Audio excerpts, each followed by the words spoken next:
Father takes action after daughter was expelled for appearance.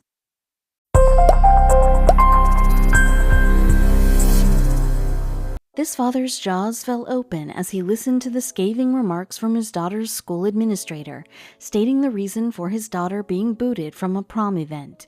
He was at a boiling point and had had enough. He thought enough was enough after only a few seconds and was ready to address the situation head-on. Tony Alarcon was not a man who sat back and let things happen to him. He was used to getting his way as a successful investment banker and real estate developer. The things his daughter's school said about his young daughter were utterly improper. He realized he had to utilize all of his energies to set things right when he saw her tear-streaked face. Demetra, Tony's daughter, was horrified that she had been singled out on that particular day. Her scenario was far from unique, but that didn't make it any less awkward for the adolescent. She hadn't seen anything wrong with the clothing that had gotten her tossed out of school when she chose it. So what exactly was the big deal? Although schools have different dress codes, Demetra's school did not require her to wear a uniform. All they asked was that the youngster wear modest clothing to school. Demetra never anticipated her charming little costume to generate such a sensation and result in an epic dispute between the school and her father when she picked it out one scorching California morning. Demetra's clothing had become a big issue overnight, and she was immediately engulfed in a media frenzy and public protest. But why is that? After all, Demetra's fashion choices were similar to those of other young women her age. Who could blame her on such a scorching day? Aside from the attention, there was another consequence of her clothing that she had not anticipated, and things got a whole lot worse. The current location of Raymond J. Fisher Middle School in Los Gatos, California. It was 90 degrees and rising on this particular day. Demetra went for the blue romper since it was the most comfortable. Nonetheless, there was something about this attire that made everyone go insane. The teacher called her out in front of the entire class during the first period. The principal then made the mistake of dialing her father's number. The principal gave Tony two options. He had two options. He could come and get Demetra right away, or he could bring her a change of clothes. Tony was taken aback by what he was hearing. He hadn't seen anything unusual or suspicious about Demetra's attire today, and he should have. That morning, he was the one who had dropped her off. Tony, enraged, decided to get Demetra a change of clothes. He rummaged through her drawers until he found a plain tank top and a pair of denim shorts that he thought would be appropriate. He arrived at the school to find his daughter tear-streaked waiting at the gate. Demetra was still being singled out by the school. Tony's fight was just getting started. The principal declared her clothes were unsuitable again after Demetra changed out of the inappropriate attire and into something else. Tony was now enraged. He inquired as to the nature of the issue with the school's administrator. He even made Demetra bend over to show that her shorts were sufficiently covering her. He wouldn't be satisfied until they revealed the truth to him. Tony was unsatisfied with the school administrator's response and demanded to know why his daughter was being singled out. He had a notion, but in this day and age, he couldn't rule out the possibility. Even though he had anticipated this, he was nonetheless enraged when they said it outright. The school official went on to say that the dress code infraction was all about length, not modesty. She mumbled that both outfit choices failed what is known as the fingertip test. Tony, on the other hand, was well aware that this was not the case. Tony insisted that the other females in Demetra's class were dressed similarly, claiming that he had seen them as he pulled into the parking lot. Why weren't they being escorted out of class since they were wearing shorts and tank tops? And what was the point of the fingertip test in the first place? Tony's rage was growing by the minute. The fingertip test was the criteria that the school's students had to follow, according to the administrator. Tony requested that Demetra relax and allow her arms to fall to her sides so that he could examine her. However, the hem of her shorts fell just below her outstretched fingertips. When she realized that her enraged father would not accept this excuse, she hastily devised a new one. Tony, on the other hand, turned scarlet when he heard it. What was the school administrator's specific implication about his daughter? He couldn't believe his ears when he heard what he was hearing.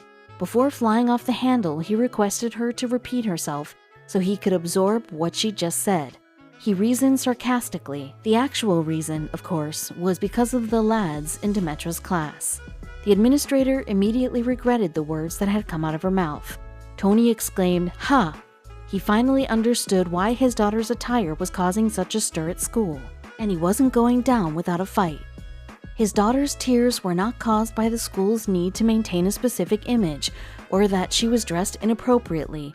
It was because she was a potential source of diversion for the lads in her class.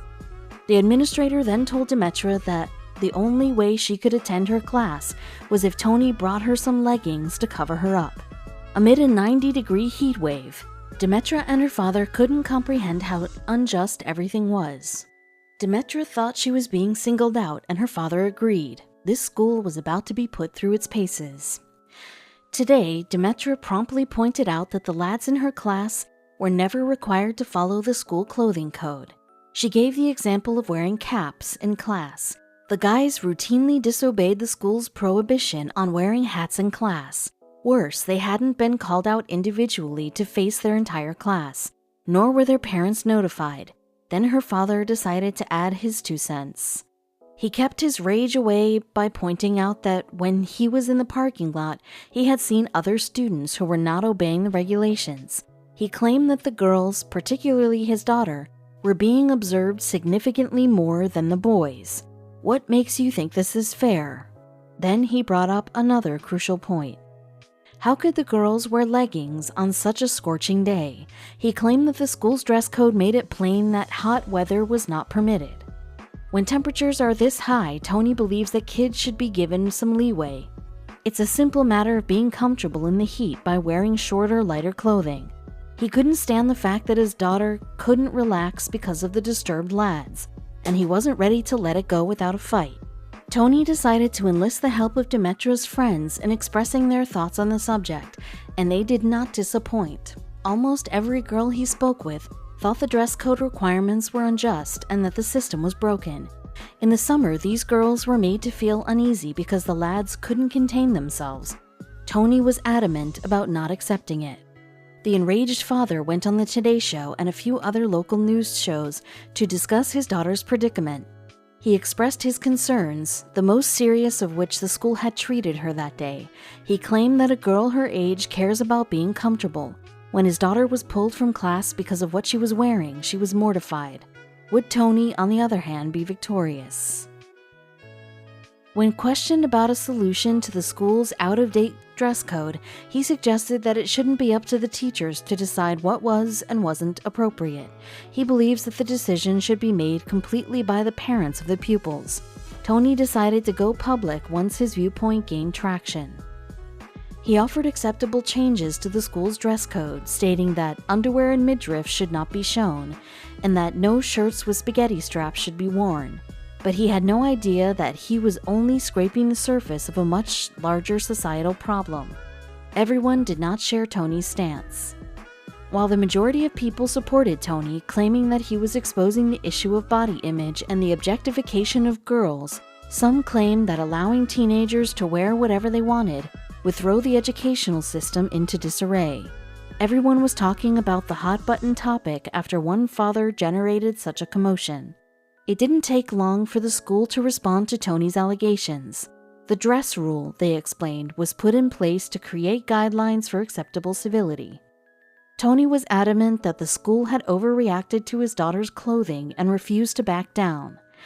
Principal Frazier ultimately called a meeting and admitted that some sacrifices were required. Only time will tell what such changes will be. After all, Demetra wasn't the only adolescent to cause a stir in school dress code policies, which means the issue is far-reaching.